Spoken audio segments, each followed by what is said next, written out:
Hey everyone, Barantos here. I just wanted to give a quick rundown.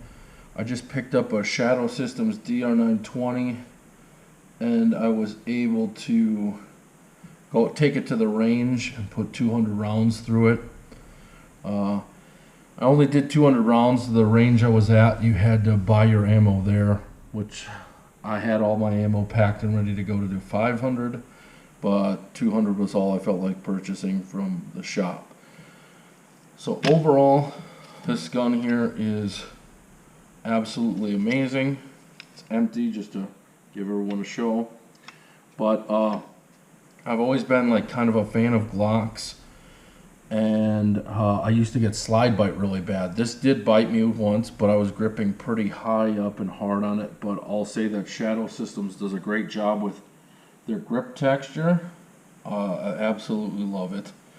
No more, getting your Glock sent in and redone and stippled and all that. This just comes right out of the box, like perfectly stippled. It has 3 different back straps that you can put on to give it different angles. I have currently like the 1911 angle on here because I'm a big fan of that, like most people are. The sights are Ameriglows. They're pretty good. It's blacked out rear, which I love. Ameriglows on here. Overall, pretty happy with things. This is the Elite model, and the trigger on it is great. I know I've seen some complaints online about kind of that trigger and the slop and things like that, but I mean, I was able to do really well with it. Maybe I'm just better at shooting bad triggers than other people. But I mean, I have no issues with the standard Glock trigger either.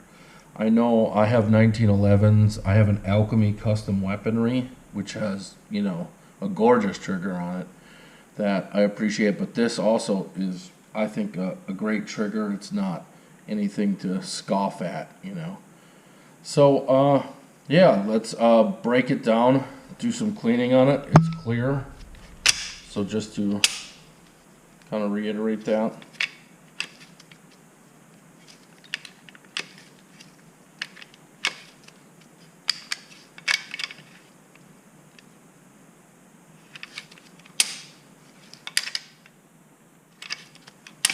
There we go. Sometimes it takes a few. So overall, didn't get too dirty from the 200 rounds, but I like to just keep things clean, check in where there's some wear happening, if there is any, that sort of thing. So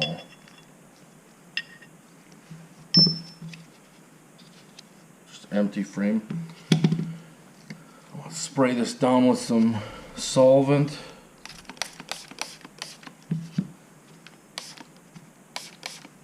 Break things up a bit. But really happy with this gun. In fact, because of this grip angle and things like that, I went and ordered I couldn't find any polymer 80 kits, so I ordered a serialized polymer 80 because it looked like it had the same angle as this. And there's a few things on this that I would change. I'm a big fan of the extended slide stop, and that doesn't come even on the Elite models here. And then the slide serrations. So these slide serrations are pretty good. Like I don't have too many complaints about getting a grip on them or things like that. But I also don't understand why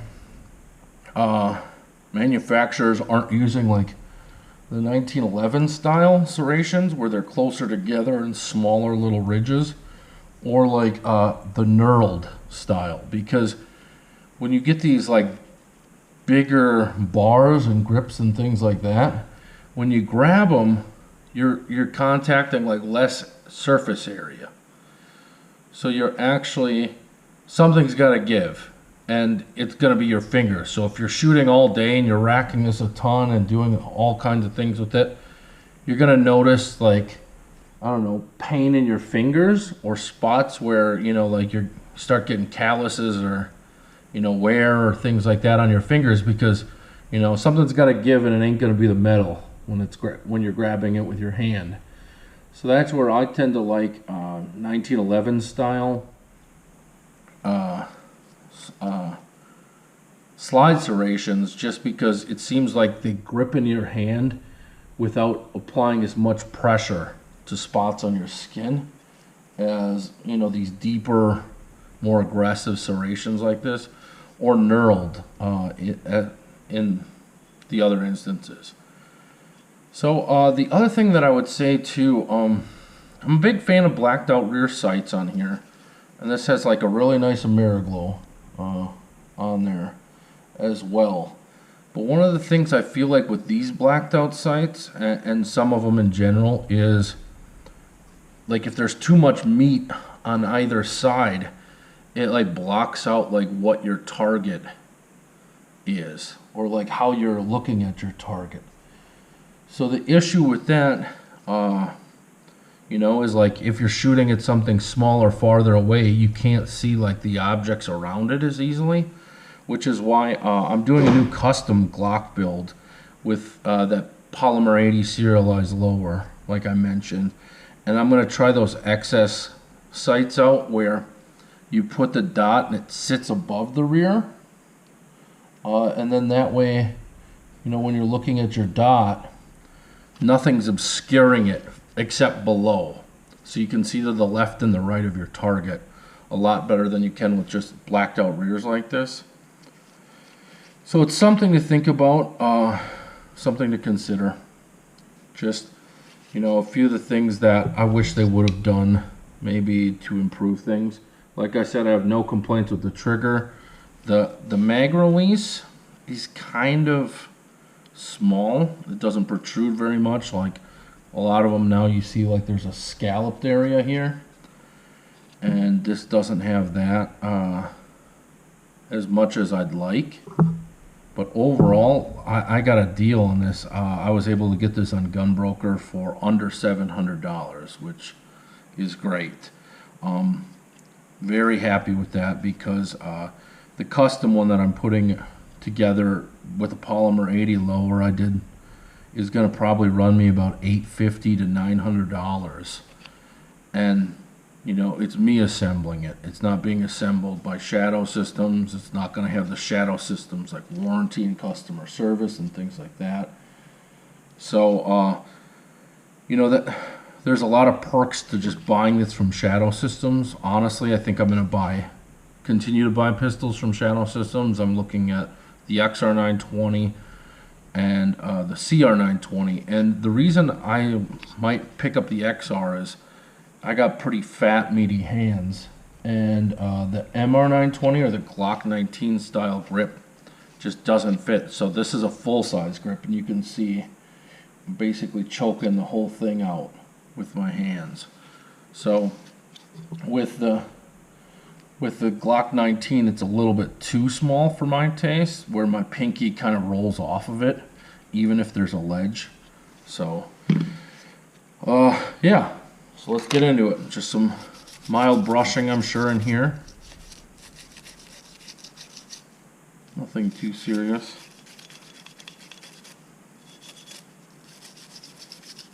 Didn't look like anything is wearing early, but I did notice that one thing I did notice on this though is the plunger and, you know, the arm that picks up the round.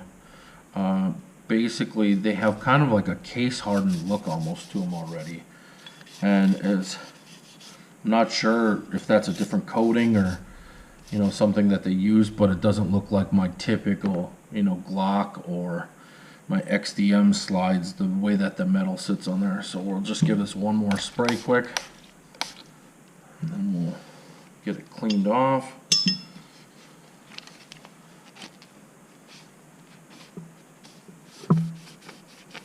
Dry a bit.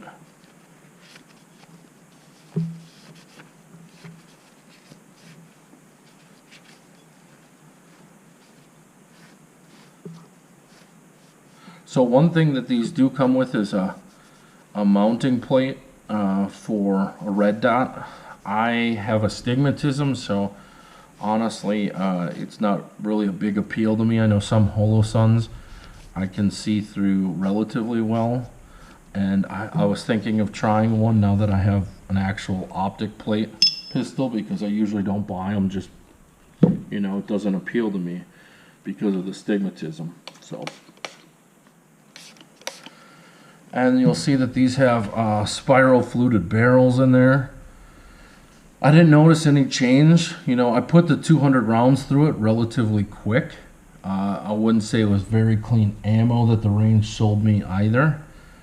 But I believe it was like Defender Training Systems, 115 grain, round nose, full metal jacket. So I was getting relatively good groups. I mean, I hit some pretty far shots with things.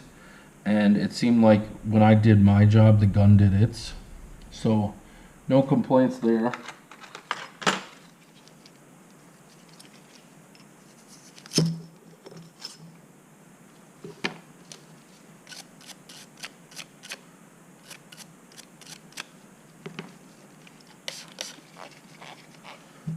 Okay. So I didn't have any failure to feeds either. I know that there's been some people that have had, you know, bad experiences with the initial break-ins on Shadow Systems, as they recommend initial break-ins. I didn't have any failure to feeds. I didn't have any failure to ejects. I didn't have any failures of any sort. One of the things that I also wanted to test is I ran it with the PMAG the entire time. And the reason I did that is because I've seen PMAGs in the past not really perform as well in polymer 80 builds that friends and people of that nature have had, or guys at the range, stuff like that. So I wanted to make sure that I tested it with the PMAGs that it came with, and then I got reliability out of those mags as well.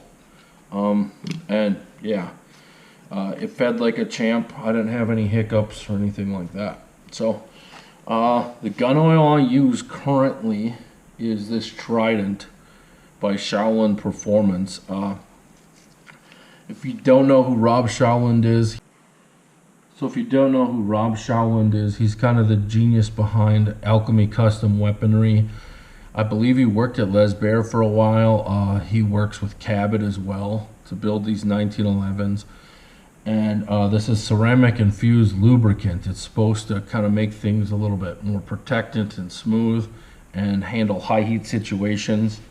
In the past, I've tried some of the gimmicky stuff like Frog Lube, and I wouldn't say I had a bad experience with it, but I definitely at the time was living in Wisconsin, and you would see kind of different performance in the winter until the gun warmed up. So I switched over to this. I'm not a fan of like grease in any way, shape, or form. And like Rob says, you know, you want good thin oil for guns with tight tolerances, which is what I typically buy. And Shadow Systems is known to have pretty tight tolerances, at least at the start. I mean, I definitely use this on my 1911 as well. So all in all, I've had really good luck with this oil. I haven't had, you know, any issues with it. I haven't had anything that felt like it needed to be oiled again.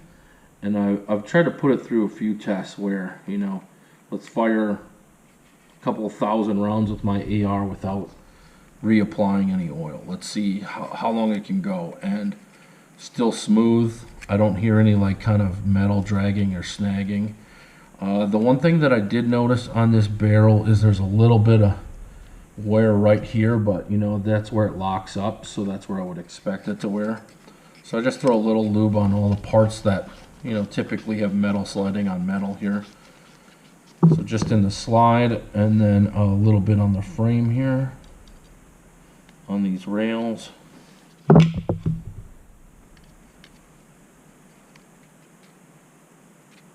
Okay, and then a little on the spring as well. So this has a metal guide rod, which is the first time I've had a metal guide rod on a Glock. You know, it wasn't one of the things that I typically upgraded in the past, but no complaints so far. It seems to be running smooth.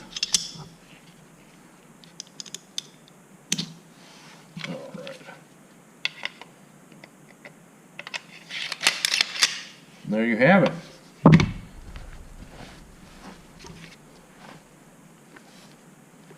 So this is the Shadow Systems block. Still pretty smooth. Here's that trigger. So there's take up, there's a wall, and then click, it goes through.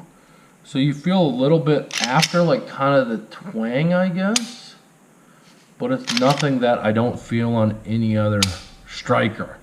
And I would say I feel like the worst striker twang that I've ever had has been on P320, or no, yeah, SIG P320. When I picked that up and I pulled the trigger on it, you just feel the springs really apparent with it. So yeah, overall very happy. Typically with Glocks too, because of my hand, I have to put like that extended beaver tail on there. This has kind of a moderate beaver tail already built into it. As long as you grab right, like I don't get slide bite nearly as much. The time that I did, you know, I was grabbing as high up as I could on it, and you can see right there that it nicks just the edge of my hand right here. But most people don't have fat meat mitts like I do, so I wouldn't say it's a concern. The one thing, I've never had a Glock with the what is it called, the thumb throttle over here, or the gas pedal, if you will, stippled. And having it on this, I have to say it's a really nice touch. So my intended purpose is to carry this gun, which is why I don't have the kind of extended mag well on here. I probably won't change the trigger out for anything lighter either. Like this seems pretty suitable so far, and I'm sure it'll wear in like most Glock triggers do, even better. So very happy with the Shadow Systems. If you can get one for kind of the price that I did, it's amazing. If you can get one under $1,000 yet, you'll still be happy with things. They offer a pretty complete package here. From what I've seen online with other people, their customer service has been great as well if you encounter any issues. And then honestly, this gun shoots a lot softer than most. I have a Walther PPQ that the recoil is the snappiest I've ever felt on a 9mm. I have some Springfield XDM Elites that handle things pretty good, but unless you're getting into really high-end 1911s, I feel like the recoil on this is about as good as you're gonna get. So strongly recommend Shadow Systems. Not sponsored by them or anything. Like I said, I bought this gun off Gun Broker. I got a good deal. I was actually looking at a Zev OZ9 at the time, but just couldn't find hyper comps for the price that I was willing to pay, like without being able to try it first. So saw a deal on this, picked it up. I hope you enjoyed the video. If you have any questions, you want to know anything about the gun, please feel free to comment, and I'll be checking on those and being able to answer them. If you have the gun and you did anything else to it, you know, feel free to comment as well. I know a lot of people I saw were putting the Timney triggers with the Johnny Glock bar on there, because if anyone's watched the video of, you know, Shadow Systems explaining their trigger, you know, you still want it to be safe, you know, when you don't have any, I guess, safety other than your finger on a pistol. I know this has a drop safety, I shouldn't have said that, but when, you know, the trigger pull is the only thing that preventing it from going off sometimes, you want that trigger to still have that striker going back. You know, you don't want the striker in a cocked position all the time like some of the other striker guns do that have these lighter triggers. So I see people doing the Johnny Glock combat mod as well, because the Timney Alpha on its own might be a little too light for anyone that want to carry things. So I got that on the way. When I get this custom build assembled, I'll show that off as well and compare the two. All right, thanks for watching.